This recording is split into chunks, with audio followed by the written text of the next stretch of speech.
Bonjour à tous. Alors aujourd'hui je vais vous emmener dans une sortie un petit peu particulière pour moi parce que c'est une sortie plus technique, plus difficile que ce que j'ai l'habitude de faire, avec notamment un passage sur glacier. J'ai quitté le parking du barrage de la Grande Sassière qu'on voit derrière moi il y a 40 minutes et c'est déjà magnifique. Faut dire que je suis déjà à 2700 mètres d'altitude. Si jamais les conditions sont trop mauvaises, je ne prendrai pas de risque et je redescendrai monter la Grande Sassière, dont le sommet est malheureusement dans les nuages aujourd'hui. Le glacier commence à apparaître là-bas devant. Et voilà, je suis quasiment au pied du glacier.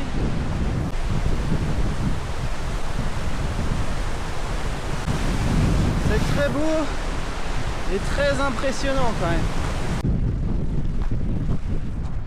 Ah, il n'y a pas l'air d'avoir la moindre crevasse.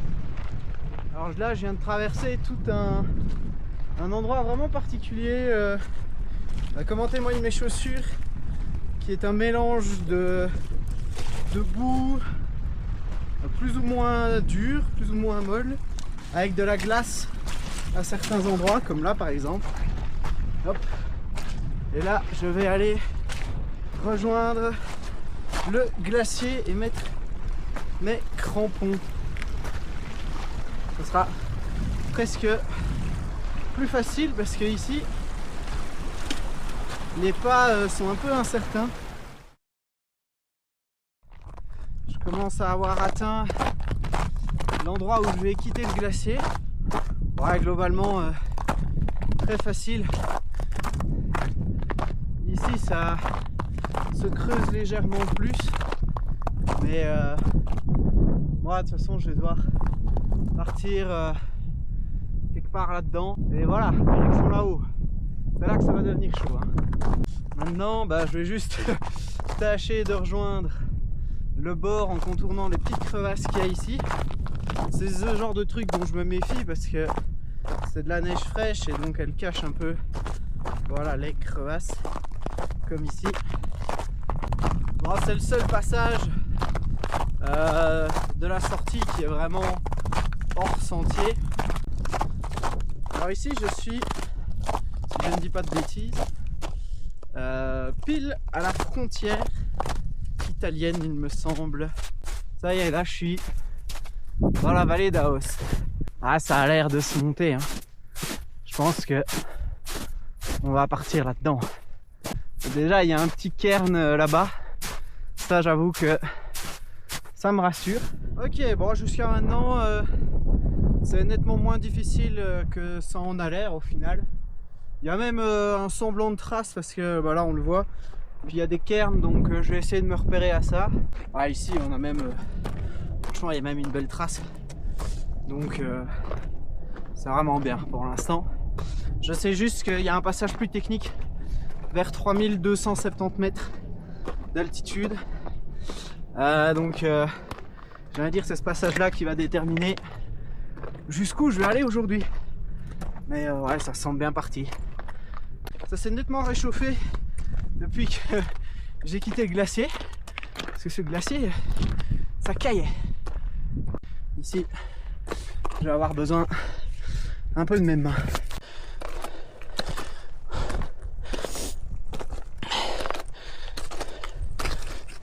Un peu l'impression d'être Kylian Jornet de Wish.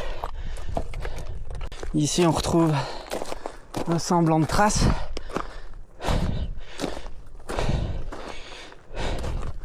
« 3160 mètres.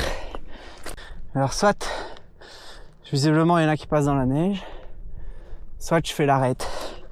Bon, on va voir.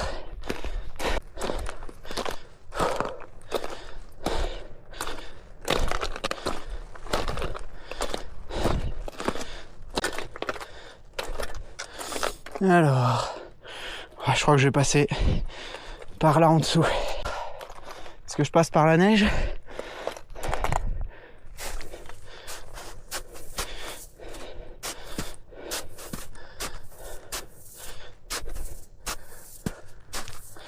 Moi je me sens plus en sécurité dans les cailloux que dans la neige. Ici, voilà. Je peux rejoindre la caillasse. Ah, caillou de la gueule. Waouh! C'est plutôt incroyable hein, là. Abusé. Ouais, sorry pour les amateurs d'images de Kilian Jornet, mais j'avoue, je prends pas de risque. Bon, parce que je sais pas, je trouve que j'ai qu'une vie quoi. Et du coup, bah c'est intéressant de la garder. Bon, vous allez me dire, en vrai, il y a moyen de la garder en faisant des trucs plus simples. Hop là, je sais pas, je passe dans la caillasse. Ouais, ça a l'air d'aller, hein.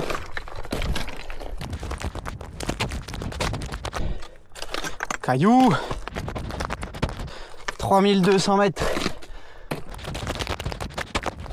Alors dans une moindre mesure, je comprends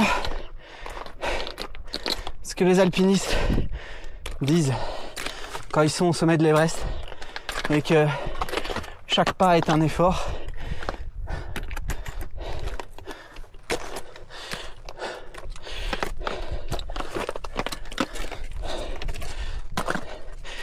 J'avoue qu'ici,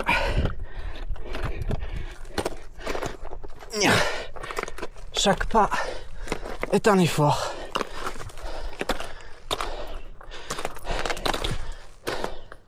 Alors que pourtant, je suis qu'à 3230 mètres. Ouais, ok. Là, ça va être chaud.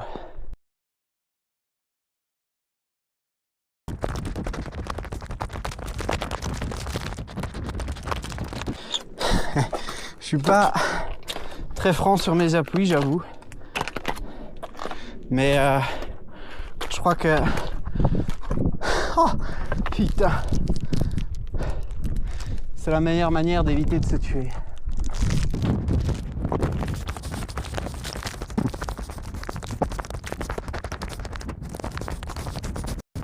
Voilà le fameux passage que je redoutais. C'est pas bien long. C'est quand même raide, mais il y a l'air d'avoir beaucoup de prises. Donc, bon, on va tenter, hein, de toute façon, au point où j'en suis. On va juste admirer une dernière fois la vue. Pardon, pas une dernière fois, pardon. Et puis on y va, hein. Oh, comme un andouille, j'ai pas filmé le passage le plus technique. Je pensais avoir démarré la caméra et en fait non. Bon, c'est pas grave, il vaut mieux peut-être pas pour mes grands-parents et mes parents. Mais bon, après on peut pas dire qu'ici ça soit beaucoup mieux, mais c'est quand même déjà nettement moins vertical. On y est presque, hein.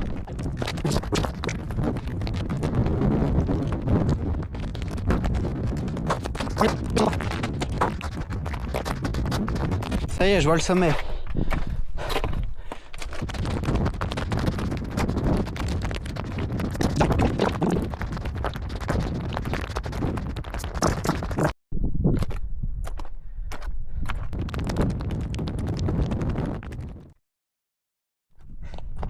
Yes.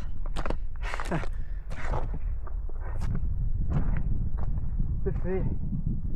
Et ben, c'était le passage ouais, le plus dangereux que j'ai jamais fait, je peux le dire. Je sais pas si c'est une bonne ou une mauvaise chose, mais bon, c'était vraiment cool. Franchement, je me suis éclaté. Alors là, il y a la grande Sassière, mais du coup, qu'on voit pas.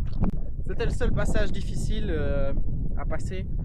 Maintenant, le reste, bon, c'est de la rando alpine, on va dire. C'est pas de l'alpinisme. Ça fait déjà 1h52 que je suis parti. Et j'ai monté quand même 1060 mètres. Ok. Il me reste 2 sommets. Le suivant est tout aussi haut, je crois, quasi 3003. J'en ai bien profité pour manger un petit coup, profiter de la vue et tout. Maintenant il est temps de descendre pour le sommet suivant. On est parti pour une petite descente de 1000 mètres.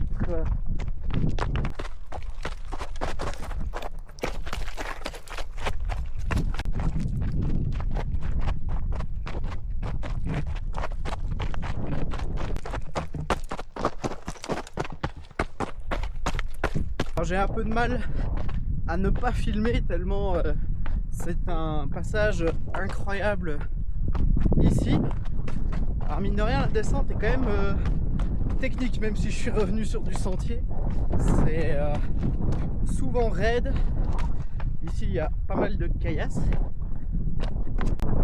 Et mine de rien, j'ai quand même 37 km à faire aujourd'hui, donc j'ai pas non plus autant de temps que je voudrais pour contempler la vue.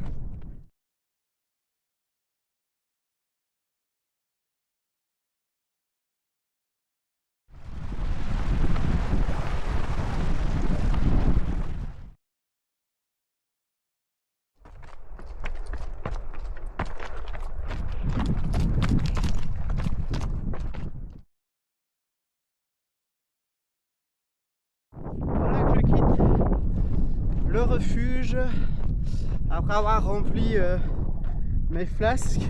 Pour l'instant j'avance pas des masses. J'ai fait 15 bornes en 3 heures avec les arrêts et tout, mais les arrêts ils comptent quand même dans le temps final.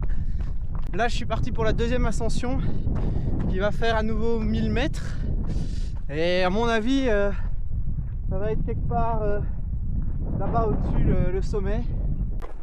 Encore 4 km avant d'atteindre le sommet et environ 800 mètres de dénivelé.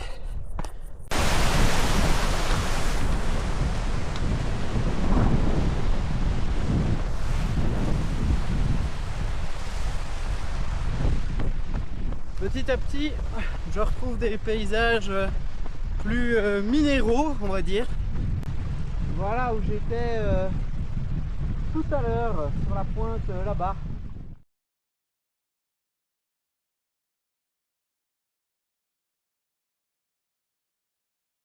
Un peu moins de 400 mètres avant le sommet. C'est proche et en même temps c'est loin. Bah, me voilà au niveau du col. Là je dois encore juste monter là-haut bon, pour le bonheur, voilà. Et puis ensuite je vais rebasculer de l'autre côté là. Je pense qu'au niveau du sentier, on voit là qui fait le balcon. À la fin, pour accéder au sommet est très technique, plus que ce que je pensais quand même. Et voilà le petit passage en via ferrata. On va savoir tout de suite si je fais demi-tour ou pas, parce que ça a l'air un poil chaud. Bref, ça se fait, ça se fait. Alors c'est maintenant qu'il faut pas tomber et pas mourir.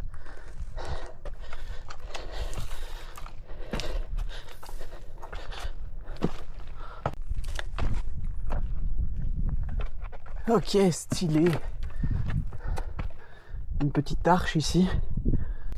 Je suis presque plus précautionneux dans ce genre d'endroit que tout à l'heure, parce que je sais pas pourquoi, mais le fait qu'on m'ait mis des trucs, ça veut dire attention, c'est dangereux. Alors que tantôt il y avait juste rien, donc je sais pas. C'est un peu débile comme raisonnement.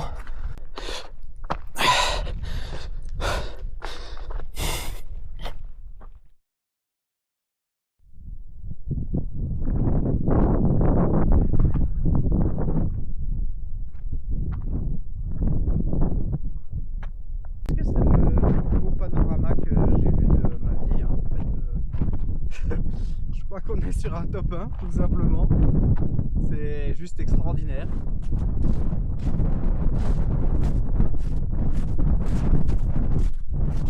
Me voilà donc dans la deuxième descente qui sera un peu plus courte que la précédente parce que je redescends seulement jusqu'à 2400 mètres Donc ouais, là il doit me rester 600 à descendre. Ouais, mine de rien, c'est pas très roulant.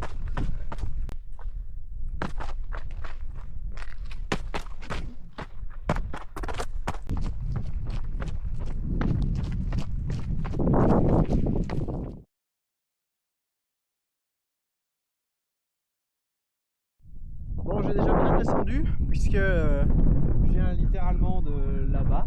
Alors la descente était plus facile là depuis 1 kilomètre, mais ça repart en sucette carrément, puisque je vais avoir besoin de mes mains.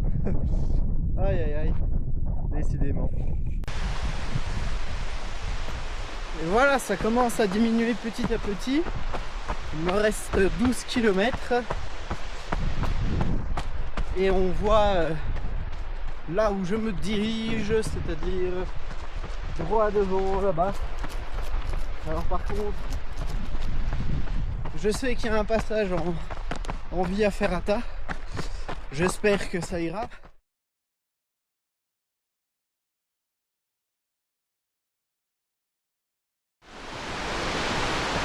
Je viens de traverser une zone un peu particulière.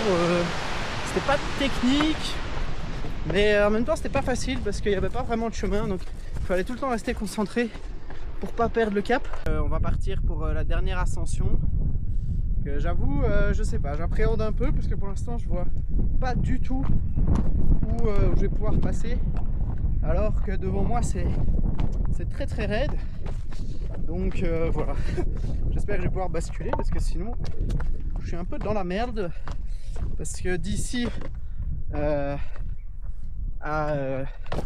où je suis logé en voiture, j'ai même pas calculé, mais il y a plusieurs heures parce qu'il faut vraiment faire tout le tour. Mais bon, parlons pas de malheur.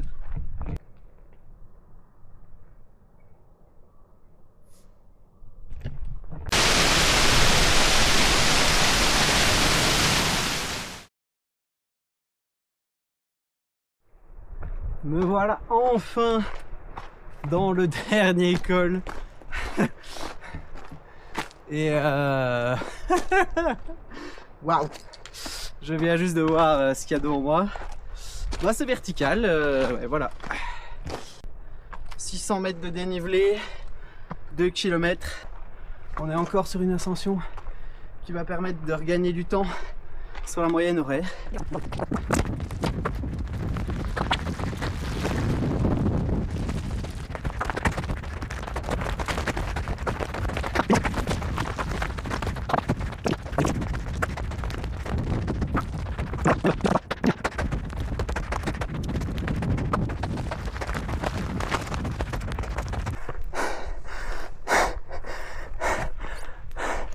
Sur l'analyse du parcours, la portion de Via Ferrata, elle n'est pas ici, elle est à la fin. Ça, c'est pas renseigné. Me revoilà bipède. C'est hilarant. C'était totalement hard, ça redevient totalement plat.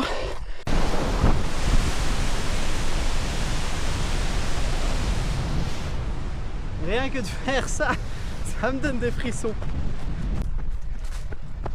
Ouais, j'aurais pu filmer toute la journée et tout le temps et juste vous faire un time-lapse de tout ce que j'ai vu. Pour l'instant, j'arrive toujours pas à voir où on va commencer à monter. Mais plus j'avance, et j'ai envie de dire moins c'est vertical. Donc ouais, ça me met un peu en confiance. Ok, c'est bon, là je suis dedans. Je viens juste de commencer à monter. Bon, ça a pas l'air trop vertical, honnêtement. Je pense que ça va le faire.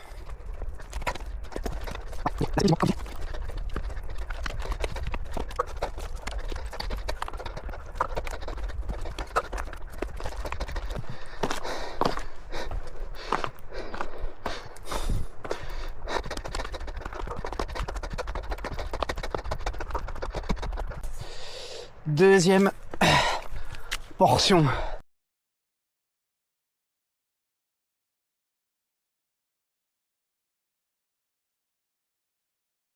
Ça va, hein. Je vais garder mes 2 derniers pourcents de batterie pour la vue au sommet. Et puis, il restera une petite descente de 1000 mètres. Et la journée sera finie. Et voilà, enfin, dernier col de la journée. La descente, je la connais. Ouais, ça a été une journée quand même éprouvante parce que, mine de rien, j'avais quand même pas mal d'incertitudes concernant le terrain, etc. Et j'étais tout seul, donc voilà, il fallait assurer, il fallait pas se rater. Tout s'est super bien passé, je suis juste super fier de moi, de ce que j'ai fait aujourd'hui et tellement heureux de tout ce que j'ai vu. C'était juste incroyable, franchement. Quelle chance est-ce que j'ai de pouvoir vivre des journées pareilles. C'est juste extraordinaire. Voilà, je sais pas quoi dire d'autre. Je crois que le paysage parle pour moi. Allez, merci d'avoir regardé et puis ma foi, à plus pour une prochaine aventure.